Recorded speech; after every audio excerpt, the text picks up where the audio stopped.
I've owned my pair of Ombraz sunglasses for around 4 years now. They, just to get this out of the way, are the most comfortable sunglasses I think I've ever owned. They also might be the ugliest pair of sunglasses I've ever owned. These ones, this style of frame, it's called the Dolomite. There's 6 different frame options that you're able to choose from. And these are the Dolomites, and in my opinion, they're all ugly. I think I've tried 4 of the 6, but this is the one that I thought looked the least ugly.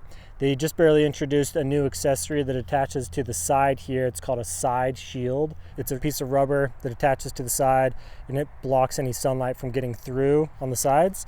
Unfortunately, it doesn't work with the older styles, so if you're looking to buy them used or secondhand, just know going into it that the side shield is not going to work. I tried, I bought them, and they didn't work for whatever reason. Even though all of the frames, they look the same, I guess they're not.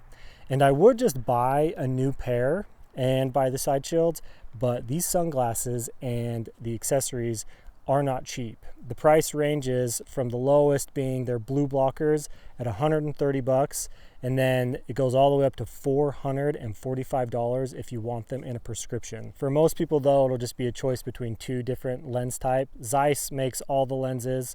There's the unpolarized for $145, and then the polarized version is $160. You get 3 color options. You can get them in gray, brown, or yellow. The yellow is only available in the polarized version though. Mine, I got them in, so obviously it's the Dolomite frame. I have the brown lenses in polarized. I got the polarized just because I use them for water activities, and then I like what brown does, the contrast it provides. It's especially nice in the snow and in the winter. The lenses, in my opinion, they're not anything special. On the website it says they're made by Zeiss's most premium material, whatever that means. But what I do know is for the price, they're starting to flirt with like Oakley's Prism lenses, which have substantially more research and development put into them. They claim the frame is indestructible and that it's aerospace grade. I don't know about all that, but I do know that they are extremely comfortable and super lightweight. You can wear them all day. They never hurt your ears. They never get uncomfortable. They don't even leave the little nose indentations from sitting on your face. I've worn these all day hiking, fishing, swimming. I've worn them at amusement parks, all kinds of stuff. Never had any issues. They've never been uncomfortable. If I wear any other glasses for a long amount of time, they will start to hurt my ears or my nose, or they'll get uncomfortable.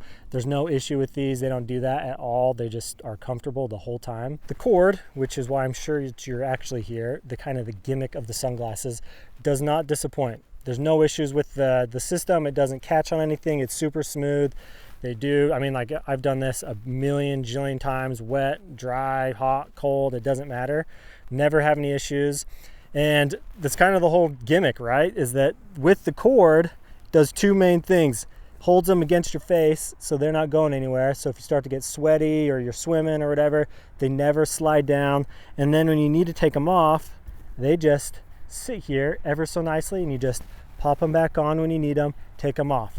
And that's really the reason why I recommend these sunglasses above anything else, is just because they are so convenient. I mean, I've snorkeled in them. I've had them if I'm snorkeling, I'll just cinch them super tight and they don't like float up. They just kind of hang there. They don't come off. I've been tumbled and tossed in waves, hiking, swimming, fishing. I mean, I've done pretty much everything in them. I don't think you realize how often we actually take on and off our sunglasses, whether you're walking in and out of trees and it's light and then it's dark, you need to read something, you need to look at your phone, especially with polarized sunglasses. It jacks up the screen so it's harder to see things. Maybe you need to do something small, tie a fly. I mean, there's so many times you take off your sunglasses. With these, just pop them on and off, easy peasy. The only thing you run into is, like, I have a hat on right now, but if you have I'll have a fishing hat on sometimes, and you have to take off the hat to get them on, and that's really the only issue. But other than that, they just come on and off pretty easy. You got to use 2 hands. That's kind of the thing, is in order to really get them cinched up, you got to pull them, you got to do 2 hands. Takes just a second, unpull, make sure they feel good. And that leads me into the one place that they're not the best. The car is the one place that I do not recommend them. They are not commuter sunglasses. They take 2 hands to put on, and that can be distracting while you're driving. It takes a little bit more energy and effort than a regular pair of sunglasses that you can just toss on your face. So it is the one place I don't recommend them. If I'm going somewhere to hike and use them, then obviously I'll use them because they work fine. and you can just drop them around your neck.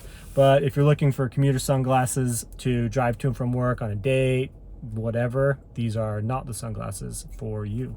Their return policy is 30 days. So you have 30 days to kind of try them out, see if you like them. And then the warranty, they do not warranty the lens, but the frame, the cord, and then the sliding system, they warranty that for life. Also, they are a pretty green company. They plant 20 mangrove trees every time you buy a pair, if that's something that's important to you. Do I think they're ugly? Yeah, I think that they are ugly sunglasses. But for me, the fit, the feel, the function, it just far outweighs any issues that I have with the looks or any issues that I have as far as using them to drive. The value is there for someone who's going to use them the way that I use them, but I still don't think that the price reflects the quality of these sunglasses. Like for me, as someone who wants to upgrade and wants the side shields, I still don't think that the value is there to pay that money and to upgrade them. As always, there'll be a follow-up video to this one answering all of your questions, comments, or concerns. So if you think I'm way off base or I missed something, write in. The way that you do that, head over to patreon.com/Austin Kohler. The $2 tier is how you write into the show. And yeah, thanks for watching my video, and I'll see you in the next one.